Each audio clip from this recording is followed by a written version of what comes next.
Hello guys, welcome to our channel Spark Updates, fully loaded with movie updates and reviews. మన Tollywood legendary hero megastar Chiranjeevi హీరోగా, Trisha heroine గా, దర్శకుడు వశిష్ఠ దర్శకత్వంలో వస్తున్న movie Vishwambhara. ఈ మూవీ చిరు గారి నుంచి స్ట్రైట్ మూవీ అంటే రీమేక్ మూవీ కాకుండా స్ట్రైట్ మూవీ కావడంతో ఆడియన్స్ లో ఈ మూవీ మీద ఎక్స్పెక్టేషన్స్ పెరిగాయి. ఈ మూవీ తర్వాత చిరు గారి 157వ సినిమాకి సంబంధించిన ఇంట్రెస్టింగ్ బజ్ ఇప్పుడు స్టార్ట్ అయింది. మెగాస్టార్ గారితో వర్క్ చేసిన ప్రముఖ డైరెక్టర్ మోహన్ రాజ్ గారు మెగాస్టార్ గారి 150వ సినిమాని టేకప్ చేయనున్నారని టాక్ మొదలైంది. ఈయన ఇంతకుముందు చిరు గారితోని గాడ్ ఫాదర్ అనే మూవీని తీశారు. ఆ మూవీ ఎలాంటి రిజల్ట్ ఇచ్చిందో మనందరికీ తెలిసిందే. మరి ఈ కాంబినేషన్ నిజమయ్యేలానే కనిపిస్తుంది. ఈసారి గాడ్ ఫాదర్ లాగా రీమేక్ మూవీ కాకుండా స్ట్రైట్ మూవీ వస్తుందని ఫ్యాన్స్ ఎక్స్పెక్ట్ చేస్తున్నారు. ఎందుకంటే ఇంతకుముందు వచ్చిన రీమేక్ మూవీల సంగతి ఏమైందో మనకు తెలిసిందే.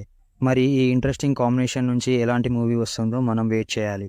అది మ్యాటర్. మా ఛానల్కి సబ్స్క్రైబ్ చేసుకున్నట్టయితే ప్లీజ్ సబ్స్క్రైబ్ చేసుకోండి, షేర్ చేయండి, లైక్ చేయండి, పక్కనే ఉన్న బెల్ ఐకాన్ని కూడా నొక్కండి. మేము వీడియోస్ పెట్టగానే మీకు వెంటనే నోటిఫికేషన్స్ వచ్చేస్తాయి. మీరు సబ్స్క్రైబ్ చేసుకుంటే మాకు ఎంకరేజ్మెంట్ వస్తుంది. మేము మీకు పక్కాగా entertainment. That's the video guys. Let's meet in our next video. Bye bye.